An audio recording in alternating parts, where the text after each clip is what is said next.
Ahí se Ahora ve. sí se ve.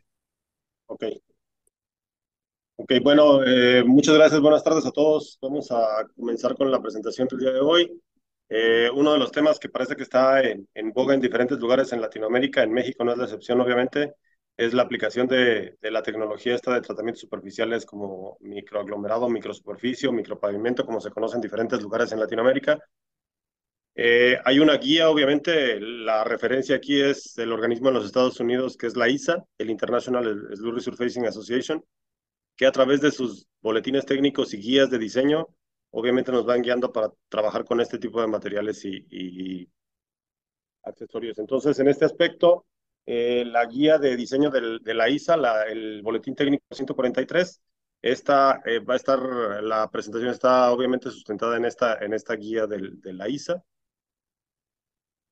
El micropavimento, obviamente vamos a ver cuál es la definición de esto, para qué, dónde y cuándo podemos utilizarlo, el diseño del mismo con base en la guía, los materiales que se utilizan y cuáles serían sus limitaciones o especificaciones para esto, y las especificaciones para la aplicación. Al final vienen algunas fotografías de algunas de maquinaria y aplicaciones, pero ya más como complemento, en particular lo específico es la guía de diseño y los pasos para ir llevando poco a poco de la mano el diseño de la aplicación como tal, para obtener obviamente el mejor resultado en la aplicación posible. Bueno, empecemos con qué es el micropavimento. Pues es un tratamiento superficial, como lo decía al inicio, el cual consta de una mezcla homogénea con un material que se requiere que sea 100% triturado, de preferencia. Se pueden presentar algunas concesiones en algún porcentaje del material, siempre y cuando el material cumpla con la calidad, obviamente, del mismo para la aplicación, pero de preferencia el requerimiento es que sea 100% triturado porque obviamente hay un mejor desempeño en cuanto a las características friccionantes en la superficie del material que tiene caras fracturadas al material que tiene caras lisas, ¿no? Del material tamizado solamente o de cierto tamaño de río. Arenas muy finas también que pueden tener canto rodado, que podrían dar poca fricción al momento de utilizarlo en contacto con el neumático. Agua, obviamente, es uno de los materiales primordiales en cuanto a la fabricación y colocación de este tipo de mezclas y tratamiento superficial. La emulsión asfáltica, que es una emulsión especial para el tipo de material que vamos a utilizar, pero sobre todo para las condiciones climatológicas del sitio donde vamos a aplicarla. Últimamente, sobre todo aquí en México, me ha tocado ver muchos diseños que llevan filler o fibra, sobre todo fibra.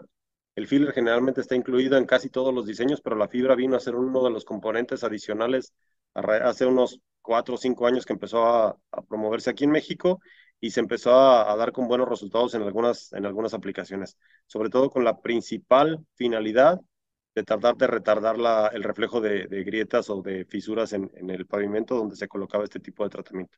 Y obviamente los aditivos, ¿no? Que aditivos podríamos considerar ya el filler como un aditivo.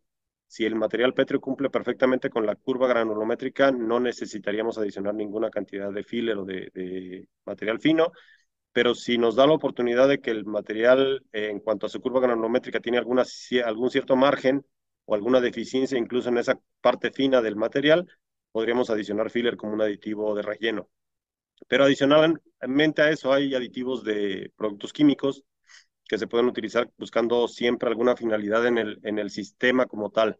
Inicialmente los usamos como retardadores de la ruptura, o sea, para alargar el tiempo de mezclado de la mezcla, propiciando con esto obviamente un control. Por eso las emulsiones de rotura son de rotura controlada, porque generalmente con estas condiciones uno puede manipular hasta cierto punto los tiempos y la reacción química que se va a dar entre el agregado y la emulsión asfáltica para obtener el desempeño de la misma. Como le decía, el tipo de emulsión es una emulsión especializada que tiene que ser químicamente diseñada y desarrollada para el tipo de agregado y las condiciones climatológicas a las cuales se va a colocar. Normalmente la nomenclatura es la tipo CQS 62 o catiónica de rompimiento controlado, con polímero. Generalmente esta sí, sin excepción, la emulsión de micropavimento va con una cantidad de polímero. Y el polímero puede estar en el asfalto base o puede ser colocado en la solución jabonosa previo a la fabricación de la emulsión asfáltica.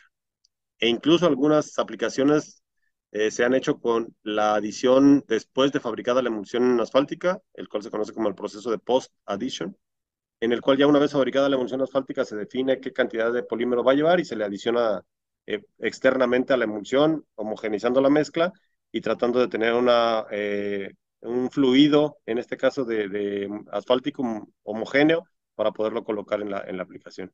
Lo más recomendable es que vaya en la solución jabonosa, que pase a través del molino y que tenga una cierta interacción con la misma emulsión y la solución jabonosa dentro de la emulsión para que mantenga cierta estabilidad o presente mejor estabilidad que la adición después de fabricada la emulsión asfáltica. En cuanto al asfalto residual, obviamente hay pruebas que hay que cumplir. Las principales son obviamente para la emulsión, la sedimentación y el contenido de residuo asfáltico.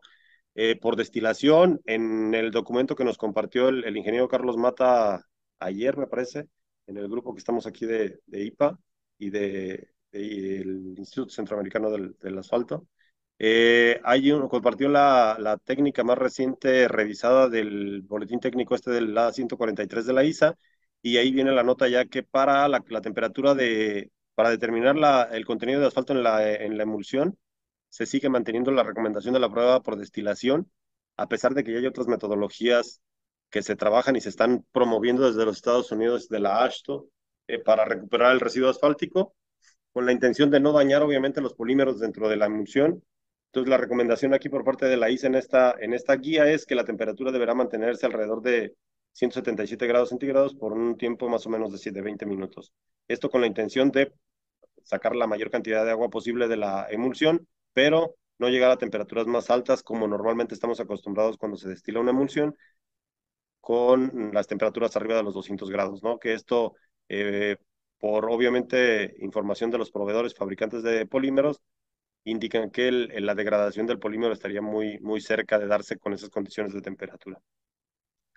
Al residuo asfáltico, obviamente, el punto de reblandecimiento o prueba de anillo y bola, como lo conocemos en algunos lugares, con la finalidad de comparar esta prueba o este punto de reblandecimiento con el asfalto base contra el asfalto del residuo de la emulsión, sobre todo cuando se hace con emulsión modificada en la solución jabonosa con el látex. Cuando se fabrica obviamente el asfalto modificado, pues ya se tienen características del asfalto base con ese cambio en las características del punto de ablandamiento. Pero esta, particularmente al residuo de la destilación, es cuando el polímero va incluido en la solución jabonosa. También tiene la indicación que la penetración a 25 grados centígrados con 100 gramos y 5 segundos deberá ser en un rango de 40 a los 90 grados centígrados, pero también hace la aclaración que la condición climática debe considerarse cuando este rango sea establecido. En la especificación particular de la aplicación, obviamente, si las condiciones no es lo mismo aplicar en una condición climática de sierra, por ejemplo, una ciudad aquí en el país, en México, cerca de Toluca, alrededor de los 2000 y tantos metros sobre el nivel del mar, que a nivel del mar, ¿no? En Panamá, en Costa Rica, donde las temperaturas y las condiciones climatológicas van a ser diferentes, entonces habrá que considerar esas condiciones para poder fijar el rango de temperatura a la cual o de condición de temperatura para la penetración de este asfalto.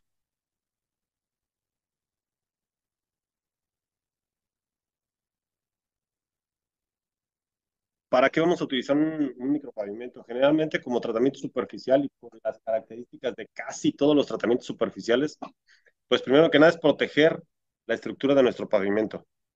Normalmente tenemos muy, muy, muy claro o muy marcado que un tratamiento superficial no aporta estructura, porque en espesor, obviamente, y en módulos en una estructura no le va a aportar en una estructura completa. Sin embargo, al conservar las características de una estructura de pavimento que yo ya tengo en uso y trato de mantener esas características y condiciones, sí estoy aportando a la estructura en cuanto a la conservación de esa estructura. Al no permitir que se dañe, al final estoy aportándole una parte de esa conservación. Y los tratamientos superficiales son eso, ¿no? Una conservación de la estructura, renovación de la superficie de rodamiento, eh, minimizar la oxidación del pavimento existente en la superficie, obviamente las condiciones climatológicas y la incidencia de los rayos ultravioleta o la luz solar va acelerando de manera diferenciada el, la exposición, obviamente, de la luz genera oxidación en el asfalto base o en el asfalto de superficie y va generando que se dé este tipo de condición de cambio de color primero se va haciendo más grisácea la superficie de la superficie, se pueden ir perdiendo finos, se pueden perder gruesos, se puede agrietar, se pueden hacer bacheos. Entonces, en la medida que vayamos dejando que el deterioro se vaya haciendo más grave, se puede complicar muchísimo más la generación de esta conservación de la estructura. Detener el desprendimiento de finos, como decía, si lo dejamos avanzar, obviamente se van perdiendo algunos finos y después se pueden generar algunas fisuras o incluso algunos baches. Mejorar la superficie de rodadura, sobre todo con textura, haciendo más friccionante la superficie y proveyendo de mayor seguridad, obviamente, al pavimento. En muchos lugares en Latinoamérica me ha tocado observar que las superficies de los pavimentos son un poco más tersas, más lisas en cuanto a la superficie. Esto no necesariamente quiere decir que no tenga fricción y que no tenga agarre con el neumático, pero estamos más acostumbrados a que relacionamos una textura más rugosa con mayor fricción en la superficie, cuando no necesariamente tiene que ser así, ¿no? En alguna ocasión pregunté yo en los Estados Unidos a una persona en el estado de Michigan por qué no estaban ellos tan preocupados por la macrotextura, que aquí en México se volvió un tema de moda e incluso muy solicitado en algunos tratamientos superficiales y en algunas mezclas asfálticas, que las mezclas tienen que cumplir con cierta abertura en la superficie y tienen que cumplir con cierta macrotextura o mancha de arena, para poder asegurar obviamente que se está generando una superficie rugosa y que la superficie es más segura para la fricción en cuanto al frenado y a la conducción en la superficie, sobre todo en presencia de humedad. Y me decía él que no le preocupaba la macrotextura mientras cumpliera con el coeficiente de fricción.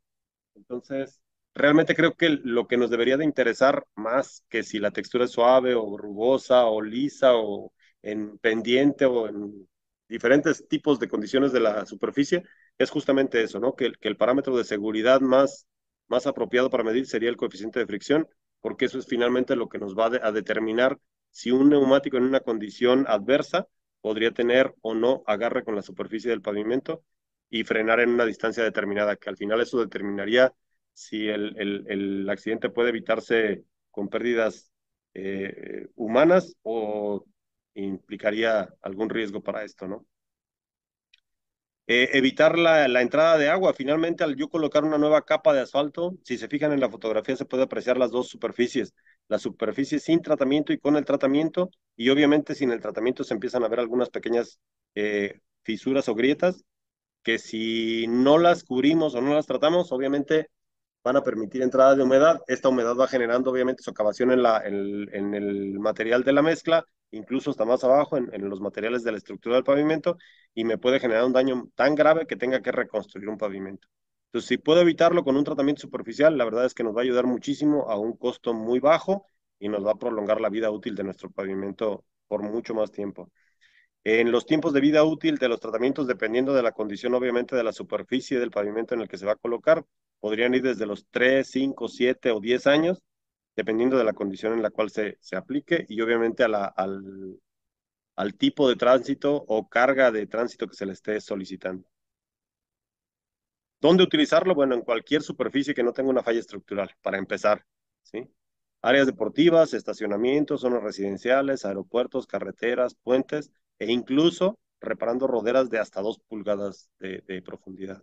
Esto tiene una condicional, obviamente. La rodera tiene que tener cierto ancho y habrá que utilizar una caja especial para poder resanar esa grieta o esa rodera, esa profundidad de rodera con la caja especial y la mezcla esta de micropavimento.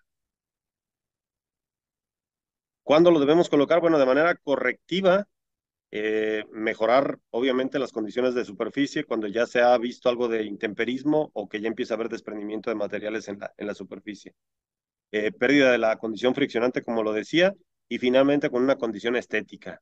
Hay algunas carreteras que por la zona donde se tienen, sobre todo zonas urbanas o de acceso residencial, que a la ciudadanía le gusta tener una apariencia de contraste en cuanto al color del pavimento con el señalamiento o incluso con el medio ambiente del lugar. Y este es un tratamiento que es muy estético, sobre todo en el tamaño 2, que es un poquito más fino, para dejar una condición mucho más visual en cuanto al terminado de la superficie del pavimento. De manera preventiva, obviamente, como decíamos anteriormente, es tratar de evitar que nuestro asfalto se deteriore de tal manera que presente problemas de oxidación y envejecimiento y que esto vaya generando obviamente formación de fisuras, grietas, pérdida de materiales e incluso el ingreso de humedad desde la parte de arriba del pavimento y generar un daño mayor en la estructura del mismo. Definitivamente, como lo decía, nunca en un pavimento con una falla estructural, ningún tratamiento superficial lo va a corregir, entonces, por lo tanto, ninguno es recomendado para este tipo de cosas, ¿no? Y como ellas, pues la piel de cocodrilo, que generalmente habla de una fatiga tanto de la mezcla asfáltica como de la estructura del pavimento. Roderas mayores de 1 pulgada, decía en algunas zonas, incluso se permite hasta las 2 pulgadas como recomendación de la ISA, pero siempre y cuando cumpla con los ciertos requisitos para poderlo hacer. Depresiones y abultamientos del pavimento tampoco son corregidos con este tipo de tratamientos, ya que la mezcla es una mezcla muy fina y en espesores muy altos puede generar una deformación o incluso una pérdida de fricción en la superficie del mismo. Áreas con exceso de agua, esto en ninguna aplicación que se vaya a realizar con emulsión asfáltica se recomienda utilizarla cuando haya exceso de humedad, ¿no? En presencia de lluvia, obviamente menos, sobre todo si acaba de llover o hay amenaza de lluvia, porque la emulsión asfáltica tiene un tiempo mínimo para la rotura, en el cual se va a separar el asfalto del agua, y mientras no lleguemos a ese punto de rotura, la emulsión sigue siendo soluble en agua, entonces la lluvia podría lavar parte de la emulsión, quitar un contenido de asfalto y al final generarnos un problema de retención de material petróleo en la superficie.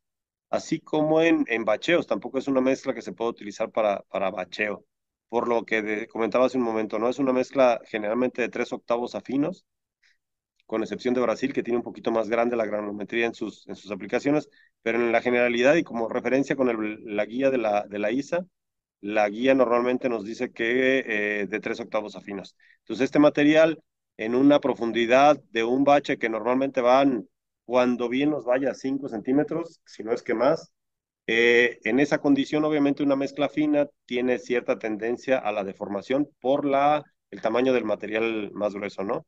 Que no genera un esqueleto tan resistente como para que no se pueda deformar con la carga. Obviamente hay zonas en las que podríamos cubrir ciertas fisuras o grietas con un tratamiento superficial del tipo microaglomerado o micropavimento, pero como decíamos anteriormente, no es recomendable cuando ya determinamos que hay una falla estructural. Entonces, lo más recomendable es hacer una caja, sacar el material que está en mal estado y corregir, obviamente, ese bache o esa caja con material nuevo para poder entonces sí cubrir y homogeneizar la superficie con el tratamiento superficial.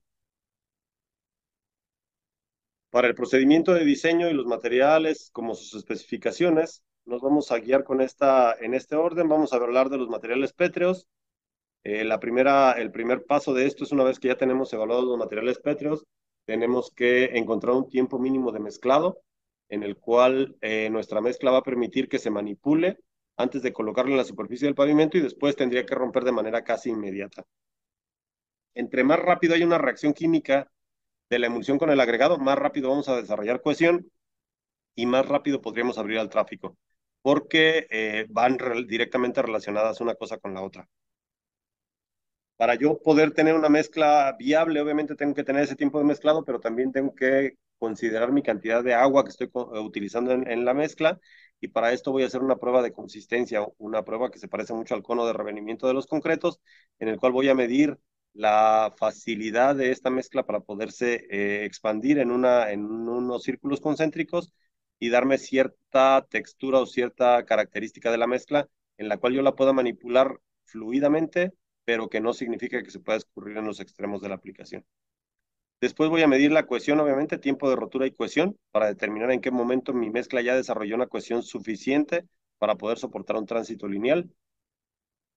Y una vez que ya determiné la cohesión de la mezcla, entonces me voy a ir a las pruebas de desempeño y la determinación del asfalto óptimo, con lo que es la prueba de rueda cargada y abrasión en una. Específicamente para la aplicación de micro, la clasificación granulométrica nos marca dos tamaños, el tipo 2 y tipo 3. En la normativa mexicana los vamos a encontrar como tipo A y tipo B, que son muy parecidos a estas fracciones del material recomendado por la ISA. Y en Brasil me parece que tienen tipo 2, tipo 3 y tipo 4, o tipo 1, tipo 2 y tipo 3, pero incrementaron el tamaño máximo de material, ¿no? Entonces ahí en lugar de ser 3/8 como en esta, creo me parece que es hasta tamaño de media pulgada. Entonces abrieron un poquito más la curva granulométrica o generaron una nueva curva granulométrica para tener tamaños más gruesos, mayores texturas superficiales en las aplicaciones y obviamente tener una ventaja adicional con la aplicación. Hay obviamente recomendaciones para el uso de los materiales en diferentes aplicaciones. El tipo 2 normalmente se utiliza para rellenar algunas deficiencias en la superficie del pavimento a tratar. Generalmente, como les decía, pequeñas fisuras o grietas, frenar el agotamiento o envejecimiento del asfalto en la superficie, cambiarle de color literalmente, y sellar proporcionando una superficie nueva de desgaste, ¿no? Esto es como ponerle un vestido nuevo a la carretera y dejar que este vestido tenga su tiempo de vida útil para volverle a comprar una muda nueva de ropa después de ese tiempo de vida útil. El tamaño 3 o el tipo 3 es una graduación un poquito más alta, más gruesa, que nos va a propiciar obviamente mayor fricción, mayor textura rugosa en la superficie y obviamente podría tener o estar especificado para zonas de mayor exigencia con estas características. Autopistas, zonas interestatales, carreteras de alto tránsito, de alta velocidad, en donde se requiera cierto nivel de seguridad mayor que el tipo 2 nos podría proporcionar por su característica granulométrica solamente. La apariencia de las granulometrías de los materiales se ven más o menos así. La de la parte superior sería un tipo 2 y la de la parte inferior un tipo 3. Y se alcanza a ver obviamente la proporción ya del sello dentro de la arena, a diferencia del tipo 2 que se ve muy homogénea todavía el material pétreo, ¿no? Así más o menos terminan las texturas al final en la superficie. La textura del tipo 2 es una textura más fina, más cerrada, y la textura del tipo 3 es una textura más abierta. Obviamente este material tiene que cumplir con ciertas características, aparte de las proporciones que retenga o pase cada una de las mallas anteriormente mencionadas. También tenemos que evaluar el equivalente de arena para verificar qué tan limpia en cuanto al contenido de arcillas está nuestra arena, y para esto nos exigen un equivalente de arena mínimo de 65%. No es tan fácil porque no todos los materiales alcanzan a cumplir con este parámetro mínimo de 65%.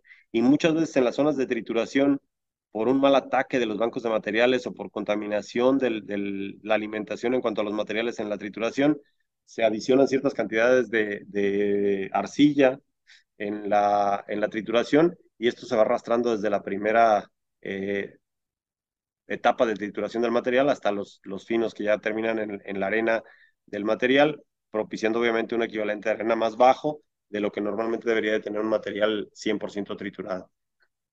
El intemperismo acelerado, obviamente que dependiendo del tipo de producto que vayamos a utilizar para evaluarlo, el sulfato de magnesio, sulfato de sodio, tiene valores diferenciados para cada uno de ellos, ¿no? De 15 y 25. El desgaste de los ángeles para el agregado fino, que tiene que tener como máximo 35, que me parece que para la nueva recomendación ya el nivel bajó y ahora ya el máximo permitido es 30, haciendo obviamente una restricción mayor en el material. Adicional a esto, obviamente el valor de azul de metileno, que también tiene mucho que ver con la reactividad o sí, la reactividad de la superficie del material pétreo, y obviamente nos va a ayudar a determinar qué tan sensible podría ser ese material a tener un desprendimiento de la capa de asfalto de la superficie del mismo. Entonces, se utilizan obviamente materiales con equivalentes de arena altos y la tendencia es que se utilicen con azules de metileno bajos, aunque yo les decía que le tengo más miedo a un equivalente de arena bajo, porque esto me está hablando directamente de una contaminación con arcilla dentro del material, a un material que tenga un valor de azul de metileno alto, y estoy hablando de valores de azul de metileno arriba de 15 miligramos por gramo. Panamá específicamente tiene materiales con azul de metileno muy altos, que no necesariamente indica que tiene un contenido de arcilla contaminándolo, sino que la reactividad del material per se es muy alto y por eso la absorción del azul de metileno en la prueba esta de la determinación del valor de azul de metileno en la prueba. Cuesta con algunos materiales lograr los tiempos de mezclado y las cohesiones, sobre todo en tiempos necesarios, pero se pueden adaptar perfectamente a algunos otros materiales con algunos emulsificantes y la dosificación del mismo para lograr los tiempos de mezclado mínimos y la cohesión que se requiere para las aplicaciones. El filler generalmente es un material de aporte, como les decía, que podríamos tener una adición desde cero. Obviamente aquí yo le puse 0.1 porque en las ocasiones que me ha tocado colocar la mínima cantidad aceptable, creo que el dosificador de filler que la máquina trae disponible, el mínimo valor que nos puede alimentar es 0.1. Entonces, si nuestro diseño en el laboratorio no sabe o el diseñador en el laboratorio no sabe que la máquina que va a utilizar no tiene una sensibilidad más allá del 0.1, entonces podríamos estar dosificando a lo mejor 0.5 o 0.05 cuando no necesariamente la máquina nos pueda cubrir esta dosis del filler y nos genere un problema en la aplicación. Muchas ocasiones el filler se puede utilizar para alargar el tiempo de mezclado o para recortar el tiempo de mezclado de la misma. Y si no tenemos la consideración de saber si el equipo tiene habilitado esta dosificación y cuál es su valor mínimo de dosificación, nos puede generar un problema incluso de rediseñar al momento de estar empezando a hacer la aplicación. El agua es uno de los componentes muy importantes, sobre todo porque si a mí particularmente, por ponerles un ejemplo, me llega un material de Colombia para hacer un diseño de microaglomerado, microsuperficie, y me mandan solamente la base asfáltica. La base asfáltica me indican qué tipo de polímero voy a utilizar. Muchas veces yo lo tengo disponible aquí como muestra. En algunas ocasiones me llega también directamente del fabricante de la emulsión o del constructor que va a hacer la aplicación y me da por utilizar agua de la que yo utilizo normalmente aquí. Entonces resulta que cuando vamos a la aplicación, en la zona donde se va a hacer la aplicación es una zona rural, fuera de las zonas metropolitanas, y el agua más cercana es un agua corriente, un agua de arroyo. Y resulta que esta agua reacciona de manera tan violenta con mi emulsión asfáltica que diseñamos que no me deja fabricar ninguna mezcla dentro de la caja de la máquina de aplicación. Entonces eso me obliga obviamente a que yo cuando voy a hacer el diseño pregunte primero qué tipo de agua se va a utilizar y si es posible tener una cantidad de agua de esa que se va a utilizar para la aplicación. Si no es posible, pues obviamente cuando menos las características, ¿no? Agua potable, sin sólidos suspendidos, los valores de carbonato, de pH, de sulfato, si se puede calcular del agua, y cuando menos tener en el radar qué características básicas tiene esta agua para poder considerar si podría ser un agravante en la reactividad de la emulsión en contacto ya con el agregado. Los aditivos les decía que pueden ser en general casi cualquier tipo de producto químico. Uno de los más comunes que se utiliza es el mismo emulsificante con el que se fabrica la emulsión asfáltica o el sulfato de aluminio, que es generalmente una sal que se utiliza para tratamiento de aguas o para los tratamientos de albercas sí, generalmente para albercas o parques acuáticos. Se utiliza mucho el sulfato de aluminio. Una solución es una sal, se hace una solución de esta sal en agua y esto nos va a ayudar un poco a retardar la rotura o la reacción entre la emulsión y el agregado, propiciando con esto obviamente que el tiempo de mezclado sea lo suficientemente aceptable como para poder lograr la mezcla dentro de la caja de la máquina, que baje, en el mezclador, perdón, que baje a la caja y que la caja o la rastra lo pueda colocar en la superficie del pavimento.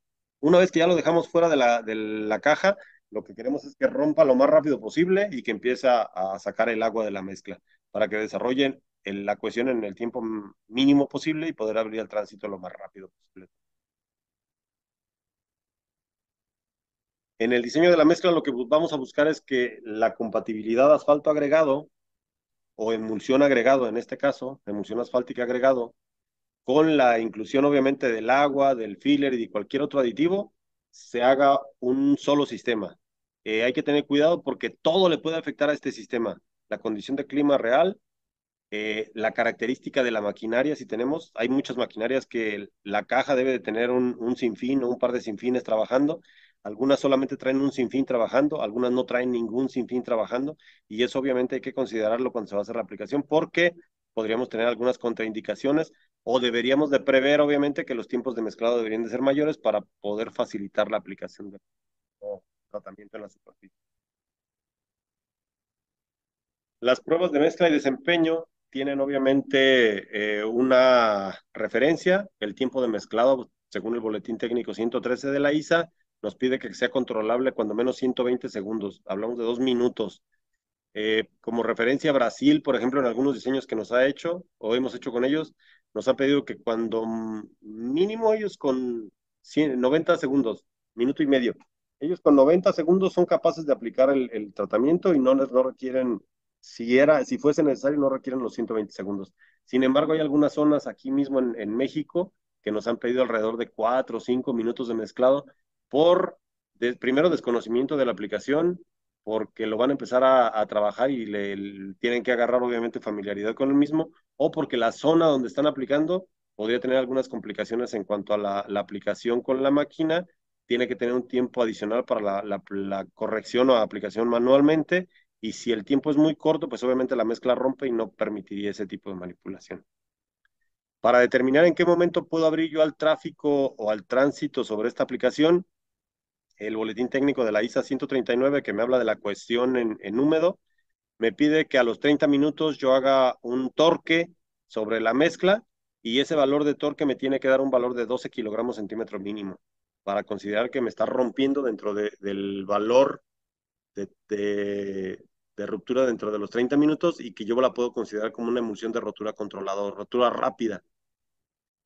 Una vez rota la emulsión, como les decía, lo que queremos es que desarrolle cohesión y para esto a los 60 minutos tengo que volver a medir la cohesión y esta me tiene que dar un valor de 20 kilogramos centímetro mínimo o una apariencia visual de NS. Ahorita que lleguemos a la prueba vamos a ver las referencias visuales que tenemos y las referencias que están marcadas con las literales estas de N, NS, SS, S o SS, perdón, para marcar qué tipo de fisura o de rotura se está dando en la superficie con el torque que se le aplica. El desprendimiento en húmedo tiene que ser 90% mínimo el retenido, quiere decir que no debería de tener desprendimiento en húmedo.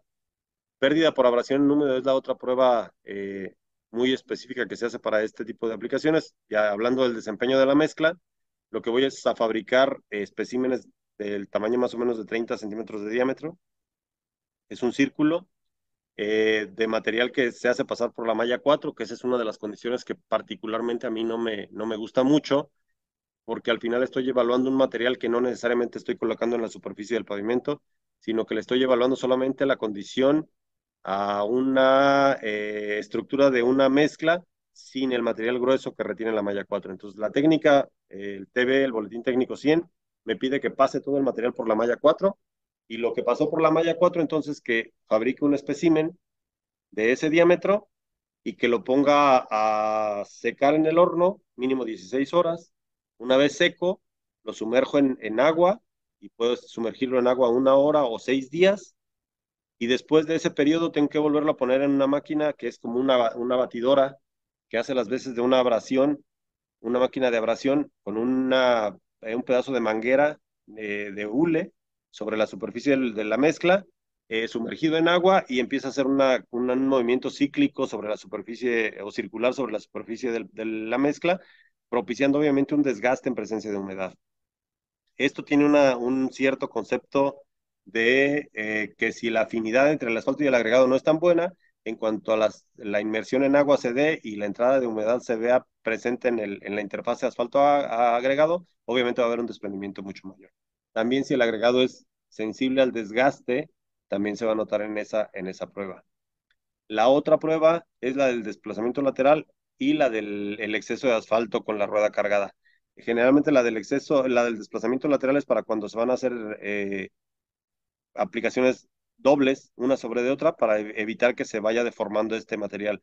Como les decía, si la estructura del material no es tan gruesa como para que acepte cierta carga o ciertos ciclos, se va a deformar y me puede desplazar esa mezcla. Para esto es esta prueba de desplazamiento lateral. Normalmente la que se utiliza es la del exceso de asfalto, que es la rueda cargada, el boletín técnico 109, y que voy a fabricar especímenes con el material tal cual. Aquí sí no le voy a quitar ningún tamaño de pétreo. Si es tipo 2 con el tipo 2, si es tipo 3 con el tipo 3. Hay marcos con la altura especificada para cada uno de estos tipos. Fabrico mis especímenes, los llevo al horno a curar, perdón. Después de curados los peso, determino el peso en seco, le aplico una carga, unos ciclos de carga y después le aplico arena caliente, arena sílica caliente para que se absorba en el exceso de asfalto que se haya exudado en la superficie. Vamos a ver también a detalle la prueba. Perdón. En esta última prueba no está físicamente explícita en la presentación, sin embargo es una prueba que a mí particularmente me gusta porque es una prueba muy estricta. Es la clasificación y compatibilidad de Schulz-Bregwer, el Boletín Técnico 144 de la ISA, en el que habla de la evaluación del sistema como tal. Aquí lo que hacemos es pasar el material muy fino en unas mallas del fondo casi de las mallas que tenemos, la malla 50, 100 y 200, y esos materiales los clasificamos, hacemos una mezcla con un porcentaje de asfalto que está establecido en el Boletín Técnico 144, fabricamos unas cápsulas de material ya curado, lo sumergimos en agua 6 días, lo ponemos a ebullición después lo ponemos a abrasión en húmedo en un equipo que parece lavadora, que tiene unos tubos grandes que se ponen 2/3 de agua, se mete la pastilla y se empiezan a girar ciclos de la pastilla que va de extremo a extremo del tubo, golpeándose en los extremos y pasa a través del agua. Entonces esto genera un desgaste en los bordes de la pastilla, incluso a veces en toda la pastilla, que nos permite observar que en presencia de humedad va a tener un problema esta mezcla. Esto, como les decía, es particularmente me gusta porque es una prueba estricta de evaluación del sistema como tal. Es tan estricto que el máximo de puntos que yo puedo lograr son 12 y el mínimo de puntos que me pide el boletín técnico son 11. Entonces tengo muy poco margen como para poder decir que puedo tener una holgura con los parámetros de esto. El parámetro más delicado es obviamente la abrasión en húmedo, que lo podría mencionar más adelante, pero es esa prueba que les decía yo donde la pastilla va de extremo a extremo del tubo y se está golpeando en la placa metálica del tubo para tener un desgaste que tiene que ser menor de 1 gramo. Si nos pasamos de ese gramo, obviamente perdemos más puntos y ya no podríamos lograr ni siquiera los 11 puntos. Ojo con esta nota porque no sé cómo estemos acostumbrados en muchos otros países, pero aquí en México en algunas ocasiones se trató de llevar un control de calidad de la aplicación, tomando mezcla de la misma máquina y generando probetas de abrasión en húmedo en el sitio. El boletín técnico de la guía de la A143 trae una nota ahí en la guía que dice que la prueba de abrasión en húmedo no es una prueba recomendada como control de calidad en campo o prueba de aceptación, peor. O sea, si no es aceptada como prueba de control de calidad en campo, pues obviamente mucho menos como prueba de aceptación. Entonces, ojo con esto porque de alguna manera creo que en alguna ocasión en una presentación que hicimos aquí en México con la Asociación Mexicana del Asfalto, en una de las preguntas me dijeron, bueno, ¿y entonces cómo voy a controlar la aplicación? Pues simple, ¿no? Creo que se puede tomar una cantidad de mezcla y esa cantidad de mezcla se puede sellar herméticamente, se evapora el agua que tiene, se le extrae el asfalto y se puede hacer una granulometría. Y entonces corroboramos cantidad de agua, cantidad de emulsión asfáltica y granulometría del pétreo. Si todo está dentro del especificado con el diseño, pues debería estar aprobada la aplicación, obviamente, ¿no? Lo otro es apariencia visual, obviamente, del terminado, y eso tiene que ver más con la experiencia de la cuadrilla que esté aplicando y de las características del equipo con el cual se esté aplicando. Pero entonces, tener en cuenta que la prueba de abrasión en húmedo no está recomendada como una prueba de control de calidad y mucho menos una prueba de rechazo o de aceptación en el sitio de la aplicación. Para el tiempo de mezclado, normalmente se toma un recipiente, se pesa una cantidad de material pétreo, obviamente considerando la humedad que éste tenga, depende de la cantidad de material que tengan o el sitio en donde estén. Las cantidades pueden ser de 100, 200, 300, 400 o 500 gramos de material para hacer este tipo de mezclado. Yo les recomiendo que sea con una cantidad controlable, pero también que consideren el número de pruebas que van a hacer, sobre todo si el material viene de algún lugar lejano, optimizar con eso y tratar de utilizar la menor cantidad posible, que serían aproximadamente 100 gramos de material. Se hace el peso del material y con base en ese peso del material 100% seco, obviamente, se van adicionando los demás componentes. El agua, el filler y la emulsión asfáltica, aditivo en caso de ser necesario. Y empezamos a mezclar. Y una vez que empezamos a mezclar, obviamente arrancamos un cronómetro para verificar cuánto tiempo de mezclado tenemos suficiente en esta mezcla, si es suficiente o no para colocarlo en el sitio de la aplicación. Les decía que el boletín técnico 113 nos dice cuando menos 120 segundos, o sea, 2 minutos, considerando que el tiempo que la máquina tarda en dosificar los materiales al cajón mezclador y en que este cajón mezclador me adicione mi mezcla a la caja o a la rastra detrás de la máquina, que son aproximadamente 30 segundos. Si tenemos 120 segundos, significa que tenemos 3 veces más ese tiempo y obviamente que podríamos tener una holgura para poder hacer alguna corrección. Ojo, porque muchas de las veces la mezcla nos rompe en la caja y nos genera muchos problemas en la misma. Entonces hay que tener cuidado de sí tener este tiempo controlable, pero sobre todo de estar haciendo estas pruebas de mezclado a la condición más real posible del momento de la aplicación. O sea, no se vale que yo haga un diseño a 25 grados centígrados en una condición cerrada de laboratorio con una humedad controlada por debajo del 30%. Si el sitio de la aplicación va a tener 30 grados centígrados, 38 grados centígrados y voy a tener una humedad arriba del 70%. ¿Por qué? Porque la reactividad y la reacción de la emulsión con el agregado va a ser muy diferente en el sitio de la aplicación que en el sitio del diseño. Y si el diseñador hace referencia a ciertos valores y cantidades de materiales para lograr un tiempo mínimo de mezclado, cuando el mismo diseñador vaya al sitio de la aplicación y quiera aplicar o repetir este tipo de mezcla, no lo va a conseguir, porque obviamente la reacción va a ser diferente en los dos extremos, si la condición es más cálida o si la condición es más fría.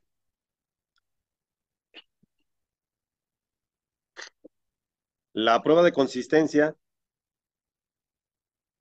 como les decía, es una miniatura del cono de revenimiento de concreto, en el cual la mezcla se fabrica con las proporciones ya definidas anteriormente, obviamente.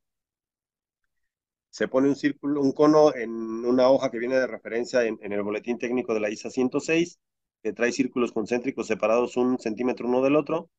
Se retira el cono y el flujo de esta mezcla tiene que estar entre los centímetros 2 y 3. Si estamos entre esos 2 y 3 centímetros de flujo de la mezcla, quiere decir que la mezcla tiene una consistencia apropiada para su colocación. Si tenemos menos, como se ve en la imagen del centro, pues obviamente la mezcla va a ser poco fluida y entonces no nos va a permitir manipularla de la mejor manera para colocar. Pero caso contrario, si quitáramos el cono y en lugar de estar dentro de los 2 o 3 se extiende hasta el centímetro 5 o 6, pues quiere decir que tengo una mezcla muy fluida, que me va a perder por escurrimiento una cantidad de ligante asfáltico y voy a tener deficiencias en mi mezcla asfáltica colocada. Una vez que ya logré el tiempo de mezclado y la consistencia, lo que voy a hacer es empezar a generar las pastillas o los especímenes para la cohesión. Y esto lo hago con el tamaño del anillo, dependiendo del material que yo voy a utilizar. Si es tipo 2 con el tipo 2, si es tipo 3 con el tipo 3. También los anillos para estos especímenes hay para cada uno de los tamaños. Coloco las mezclas, la pastilla, enraso bien el anillo. Esta mezcla tiene que romper de manera muy rápida. En menos de 5 minutos ya está rota la mezcla, le retiro el anillo metálico y con papel higiénico, servilletas o toallas, le puedo tocar en la superficie con un periodo de cada 5 minutos, buscando obviamente que ese papel solamente se humedezca, que no me manche de asfalto o de emulsión nada de la superficie y que el papel se venga solamente con humedad. Y ahí entonces encuentro mi set point o mi punto de rompimiento de la emulsión. Les decía, con periodos de cada 5 minutos, 5, 10, 15, 20 o 30 minutos, 25, 30 minutos, para ver en qué momento mi mezcla está rota y qué tiempo más o menos voy a tardar yo en desarrollar la cuestión. Entonces, a los 30 minutos, después de que ya evalué esto, voy a colocar mis especímenes para poder hacer la evaluación de cohesión a los 30, 60, 90 y 120 minutos. Esto con la intención, obviamente, de ver la evolución con el paso del tiempo de la mezcla. El cohesiómetro, que es una prensa que con aire nos marca cierta presión, el pistón baja, se coloca sobre la pastilla, se retiene el cuadro de cartón asfaltado o de fieltro asfaltado y se da un torque de 90 grados para generar obviamente el esfuerzo sobre la superficie de la pastilla. La lectura, como les decía yo, mínimo nos tendría que dar 20 kilogramos centímetro, de 12 kilogramos centímetro a la media hora, para considerar que es una emulsión o una mezcla de rotura rápida. Y en una hora, en 60 minutos, debería yo estar alcanzando cuando menos los 20 kilogramos centímetro para considerar que mi sistema podría estar dentro de las curvas del tipo 5 o del tipo 4,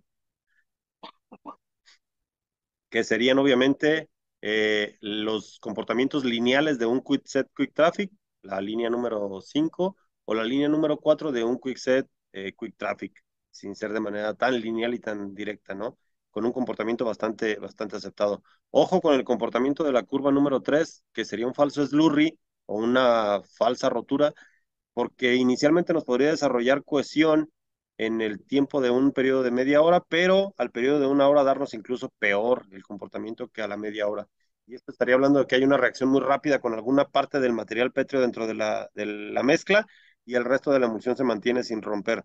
Entonces, por eso nos podría dar una falsa lectura al inicio de una cohesión más alta a la media hora, pero a la hora tener un comportamiento totalmente diferente. Las fotografías de la parte de la derecha que ven ustedes, la pastilla de hasta abajo sería la condición normal.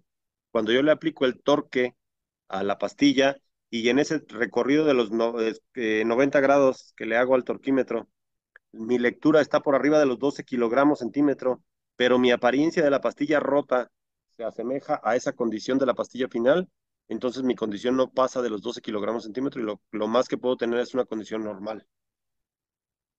A medida que va pasando el tiempo, obviamente le puedo ir evaluando la cohesión y puedo notar cómo se va fisurando o fracturando de manera diferente la pastilla en la parte superior a los 60, a los 90 y a los 120 minutos, obteniendo obviamente con ello una referencia visual que me va a soportar o me va a ayudar o a respaldar incluso el valor que yo tenga de la cohesión en el torque que estoy midiendo con el torquímetro. Si se fijan, el reloj del torquímetro acá abajo en el extremo izquierdo nos marca un cierto valor de la cohesión evaluada en esa pastilla a los 90 minutos y después la apariencia visual de esa pastilla fallada a los 90 minutos nos puede marcar con las literales un valor diferente al que yo podría tener con el torquímetro acá en el reloj. Como referencia o como recomendación, háganle mucho caso a la apariencia visual de la pastilla y un poquito menos de caso al valor real que obtienen acá en la lectura del torquímetro, porque podría estar viéndose afectado por el recorrido, la velocidad de recorrido, el movimiento de la muñeca del evaluador, la misma superficie del caucho del pistón al momento de colocarse. Si la pastilla está bien sujeta en la superficie, hay una lija por debajo de esa pastilla, si alcanza todavía a detener la pastilla o se gira al momento de que le da uno el torque, se gira también con la pastilla y entonces eso podría estar afectando la lectura real de la carátula del reloj de acá del torquímetro, pero no así la apariencia visual de la mezcla, ¿no? Entonces habrá que tener mucho cuidado con ello para que lo puedan tener como referencia y poder tener mayor seguridad o certeza del valor real que está obteniéndose con el torque en esa mezcla. Una vez que ya logré yo mi tiempo mínimo de rotura y mi cohesión a cierto tiempo, voy a fabricar especímenes para rueda cargada y abrasión en húmedo. Los de la parte superior de la imagen son las pastillas para rueda cargada, que les decía se hacen con el molde específico para cada uno de los tamaños, 2 o 3. Y las del frente, los discos que están al frente, son los especímenes circulares para la abrasión en húmedo. Esto sí, todo con el material que pasa a la malla 4. Y lo que hacemos es variar o movernos del asfalto teórico que podríamos tener por granulometría. Calculamos un asfalto teórico por superficie específica. Ese es nuestro asfalto de partida para esta aplicación y podemos después subir un poco el asfalto y bajar un poco el asfalto y entonces tener 3 puntos de referencia para poder tener una línea de tendencia o comportamiento cuando hagamos la evaluación en abrasión en húmedo de rueda cargada, porque al final voy a necesitar esas dos curvas de ese comportamiento para poder determinar el asfalto óptimo y el área de seguridad dentro de la cual yo podría estar en el momento de la aplicación en sí. La abrasión en húmedo es esta maquinita que ven ustedes en el centro de la fotografía. Es una batidora de tipo de batidora de panadería que está adaptada. Existen 3 tamaños referenciados en el boletín técnico 113 de la ISA. Eh, los números no los recuerdo perfectamente. Es uno NS, el A120, que es esta que nosotros tenemos, y hay otra, una C90 me parece, o N90, algo así. Están referenciados ahí en el boletín técnico, pero son 3 tamaños diferentes. Cada uno de esos tamaños implica que la pastilla debe hacerse de manera diferente y se evalúan con tiempos diferentes también. Pero todos tienen que tener como referencia el desgaste de 538 gramos por metro cuadrado u 807 gramos por metro cuadrado, dependiendo del tiempo que yo lo mantuve sumergido en agua, 1 hora o 6 días. Recuerdan que esto dijimos que lo fabricábamos, lo metíamos al horno a curar. Cuando ya lo curábamos mínimo 16 horas, lo sacábamos del horno, lo dejamos enfriar, lo sumergimos en agua 1 hora o 6 días y después de ese periodo lo saco, lo pongo en el equipo y empiezo a generarle yo la fricción esta de la abrasión con la manguera sobre la superficie. Una vez que ya le generé el tiempo necesario para la superficie de esta pastilla por el tipo de máquina que estoy utilizando, lavo al chorro del agua la pastilla para quitarle todo el material suelto, lo vuelvo a meter al horno y en la fotografía del extremo derecho inferior se ve la superficie de desgaste del material, ¿no? Donde la manguera tuvo contacto. Esta es un video corto de lo que hace la prueba. Es la manguera que está teniendo obviamente una interacción con la superficie de la mezcla y se va notando obviamente cómo se va blanqueando alguna zona del material donde va teniendo una fricción obviamente con la manguera. Incluso se desprenden algunas gravillas y esas nos pueden servir como material abrasivo sobre la superficie del material. No se mete la mano, no se quita nada, se deja tal cual y se hace una evaluación al final de la prueba, ¿no? Estos son aproximadamente 6 y algo de minutos. Dependiendo del tipo de máquinas, obviamente cambian los tiempos también.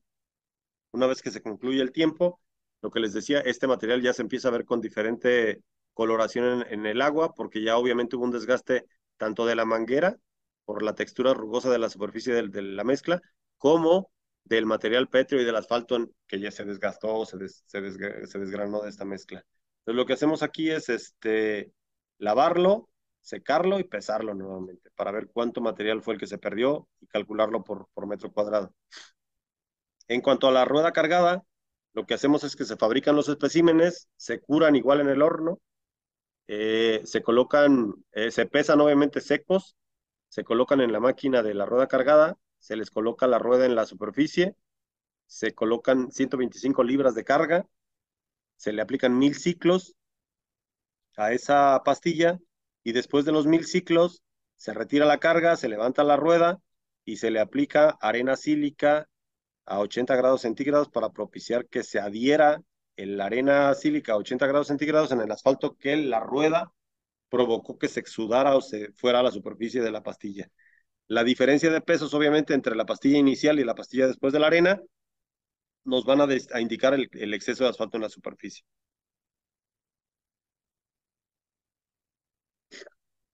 Este es más o menos el recorrido que hace la rueda.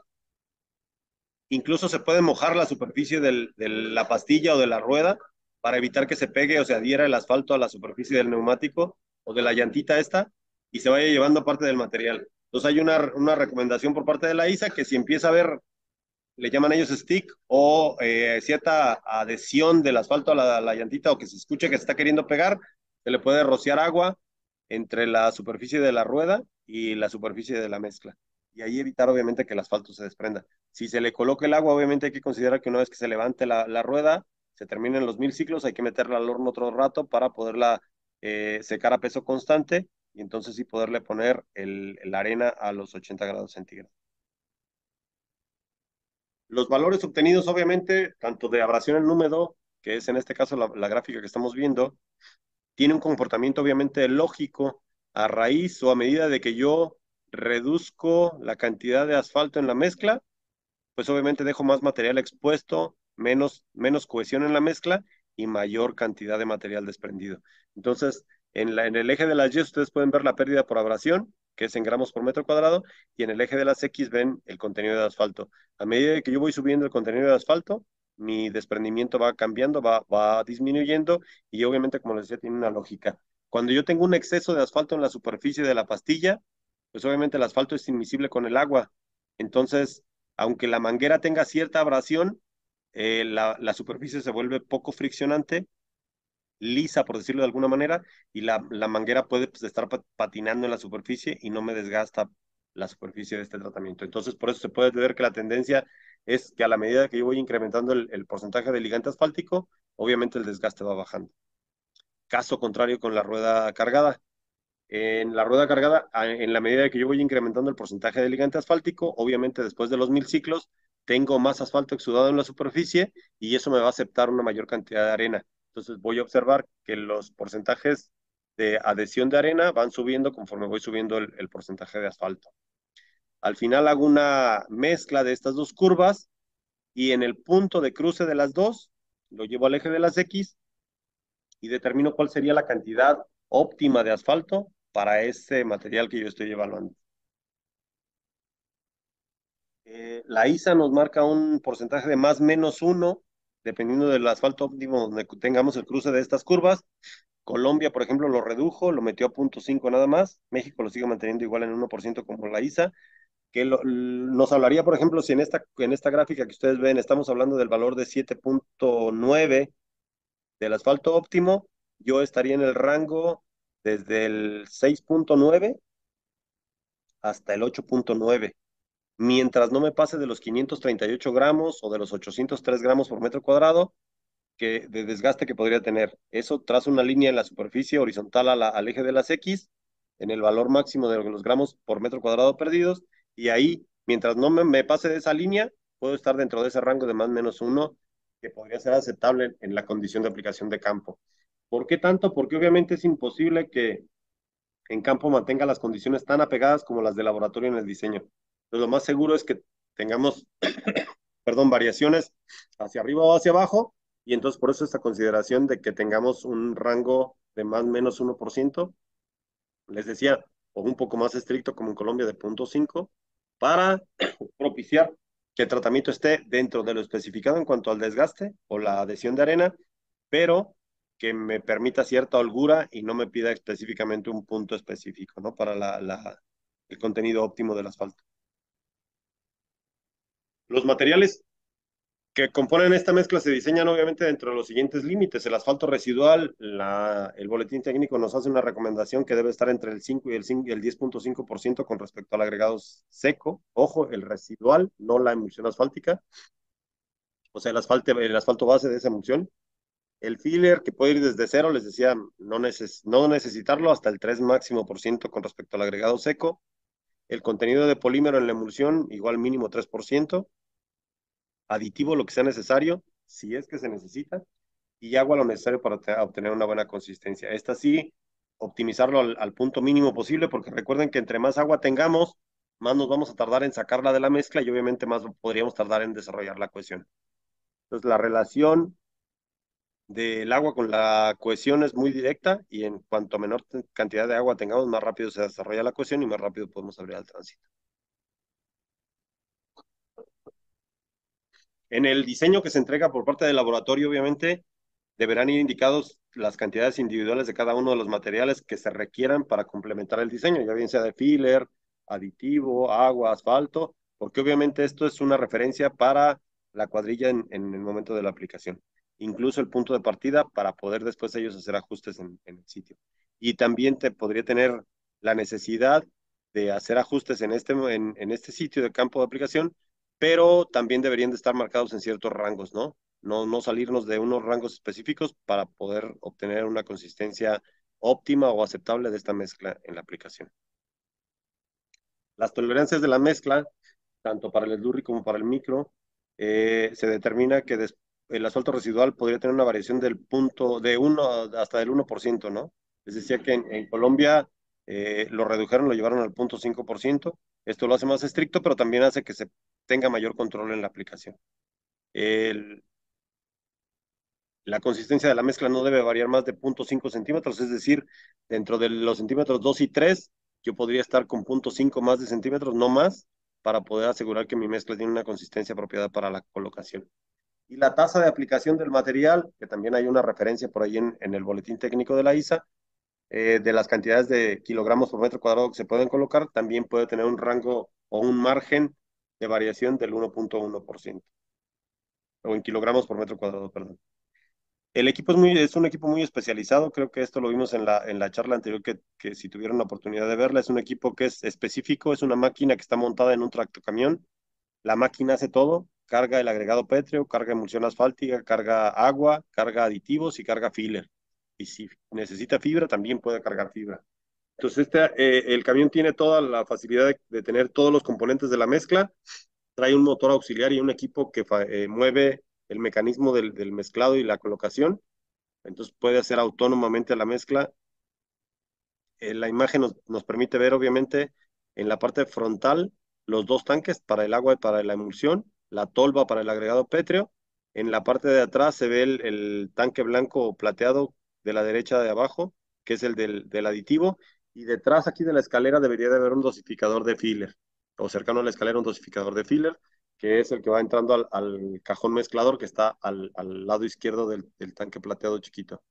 Ahí se fabrica la mezcla, esa mezcla sale del cajón mezclador o del pug mill y cae a la rastra abajo del camión por la parte de atrás para colocarlo sobre la superficie del pavimento. Aquí está más descrito y aquí el punto número 4 se ve que es el sistema de adición de filler. Hay equipos obviamente de aplicación continua, el famoso tren continuo de aplicación que esté recomendado obviamente para cuando tengan ustedes alguna concesión o alguna autopista que tenga longitudes muy grandes y que puedan tener cerradas ciertas zonas por un periodo de tiempo prolongado, porque obviamente este tiene un avance bastante amplio y si la zona no se puede mantener cerrada por mucho tiempo, pues obviamente un equipo de este tipo es complicado utilizarlo.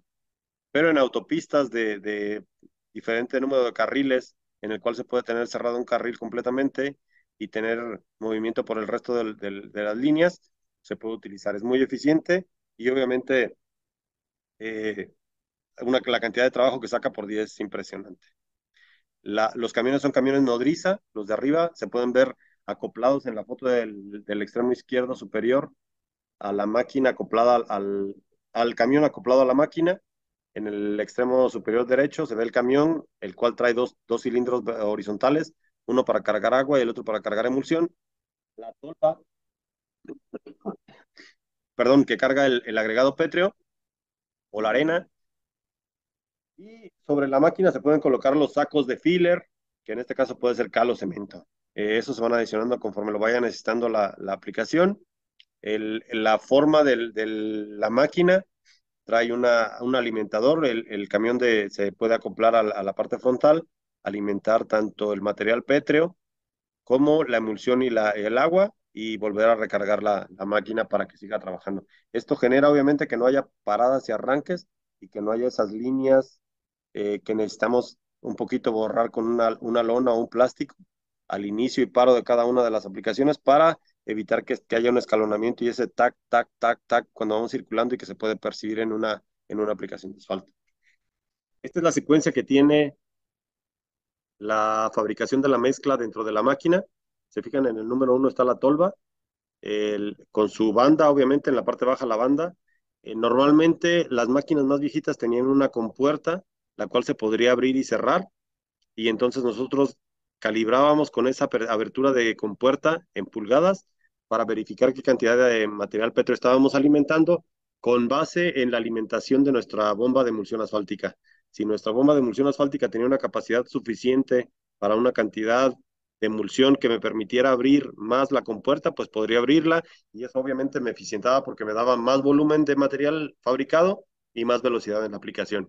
Sin embargo, había algunas, o hay algunas bombas de emulsión o algunas emulsiones que no permiten un flujo mucho mayor de emulsión y entonces habría que reducir la cantidad de material pétreo. O la misma cantidad, la superficie específica del material pétreo me demandaba que yo bajara la compuerta y redujera la cantidad de material para poderlo trabajar. Número 2, el depósito de filler, que también se adiciona sobre la superficie del material pétreo que está bajando en la banda. Número 4 sería la banda transportadora del material pétreo. En el número 5 y 6 generalmente están los inyectores de la emulsión asfáltica y el agua, e incluso del aditivo líquido en caso de ser necesario. En la misma zona están a la altura del punto número 5 y 6.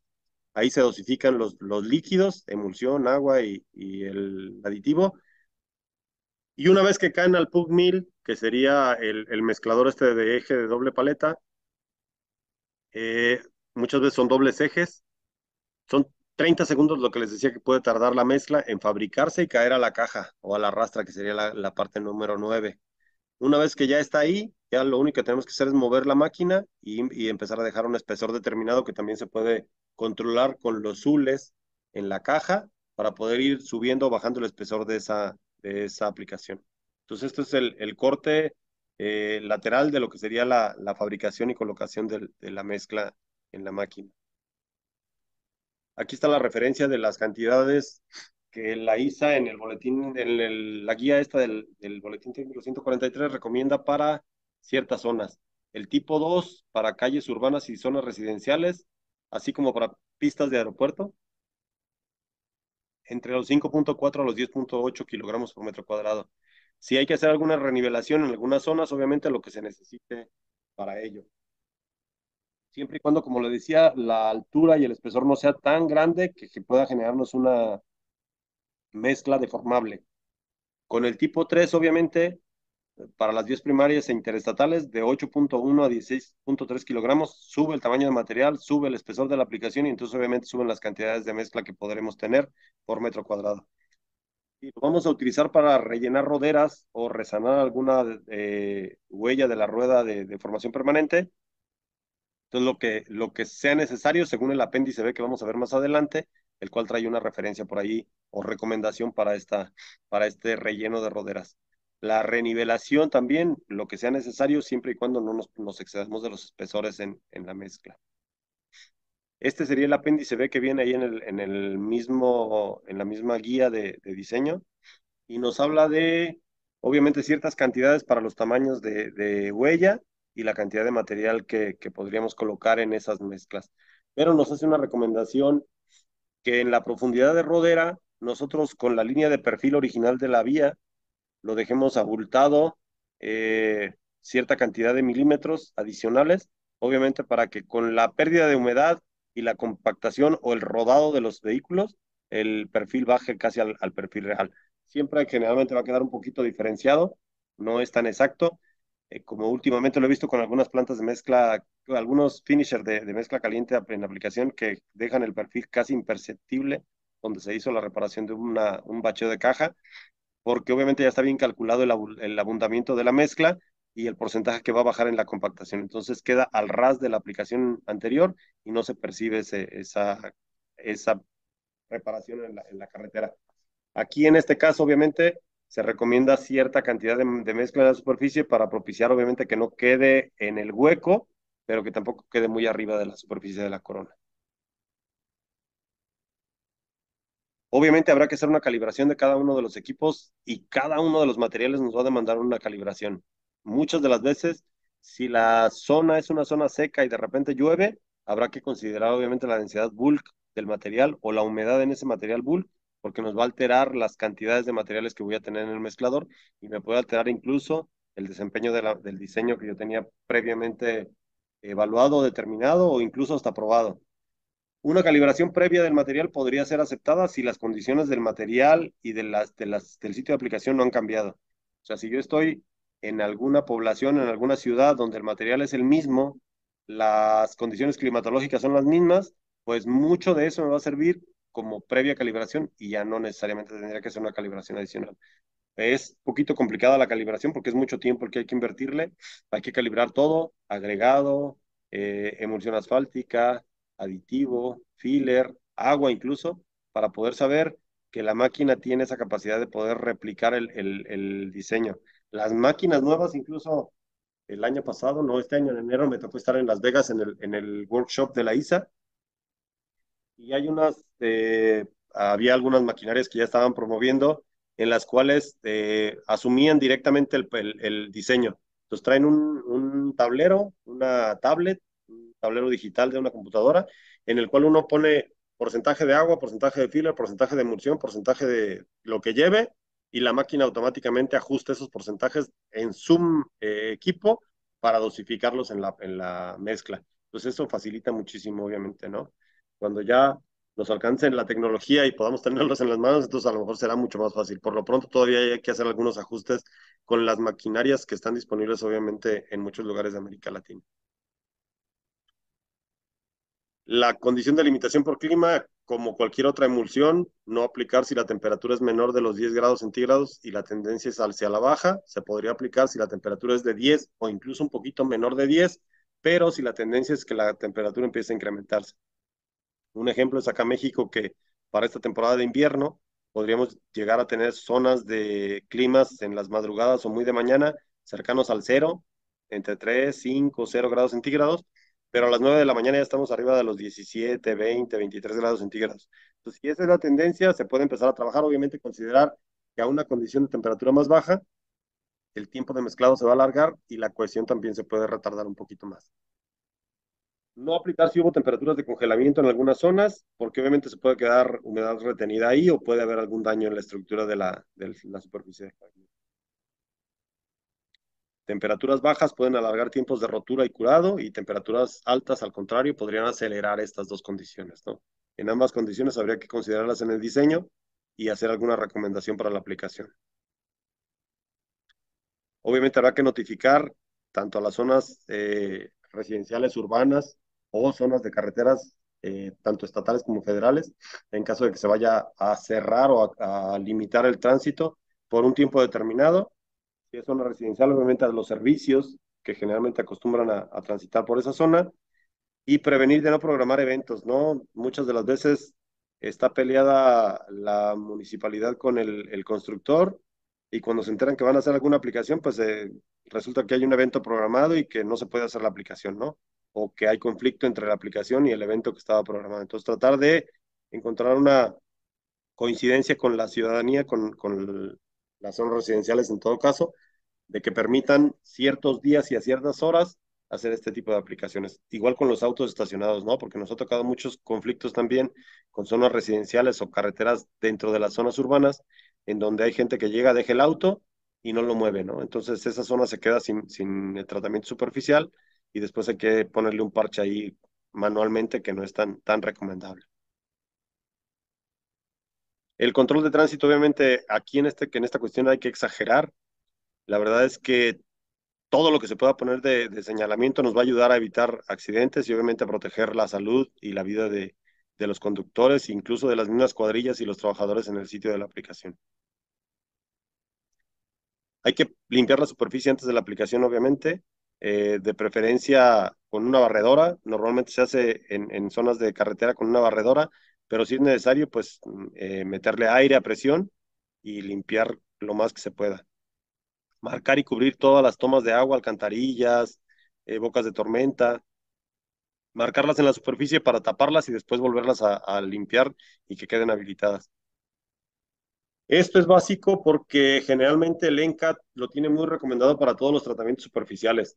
Antes de hacer un tratamiento superficial, le llaman ellos dobles tratamientos, es limpiar la superficie del pavimento, detectar todas las zonas de fisuras, baches, grietas, resanarlo, dejarlo listo y una vez que ya se resanó y se quedó listo, entonces sí colocar el tratamiento superficial en la superficie. Perdón. Esto tiene dos beneficios. El primero es que vamos a retener la continuación del deterioro que ya estaba marcado en la superficie del pavimento y la otra es que vamos a tener una superficie más durable de nuestra aplicación, obviamente, del tratamiento superficial. Es decir, en algunas ocasiones nos ha tocado que es con escoba mecánica o con escoba manual, porque nos ha tocado ver gente con escobas manuales barriendo en las zonas algunas complicadas para ingreso de los equipos, o con aire, ¿no? Si es necesario, pues hay que soplar las zonas para que no haya polvo en la superficie. ¿Cuál es la complicación de que hiciéramos una aplicación sobre una superficie con mucho polvo? Pues que va a aparecer una alfombra o un tapete que cuando frague y se rompa la emulsión, se puede desprender completamente de la superficie del pavimento, porque la emulsión se va a absorber con ese polvo y no se va a adherir a la superficie del pavimento anterior. Como decíamos, una vez que ya pasó la aplicación, hay que destapar alcantarillas, bocas de tormenta, tomas de agua, todas esas hay que destaparlas para que queden habilitadas nuevamente. El riego de liga no es muy necesario, de hecho no es indispensable para la aplicación, ya que la aplicación tiene una característica muy fluida y esa fluidez, la emulsión está hasta cierto punto haciendo las veces de la liga entre el material pétreo que estamos colocando y la superficie del pavimento. Sin embargo, hay superficies, específicamente las de concreto hidráulico o hormigón, que nos van a demandar una cantidad adicional de ligante asfáltico para poder unir o tener continuidad entre el tratamiento y la superficie del pavimento. Aquí sí se puede colocar un riego de liga. O en superficies que estén completamente desgastadas o muy abiertas, ¿no? Ahí se puede también colocar un riego de liga. El sellado de grietas, obviamente, súper necesario para evitarnos la propagación de esa fisura o esa grieta hacia la superficie. En la aplicación en general, obviamente,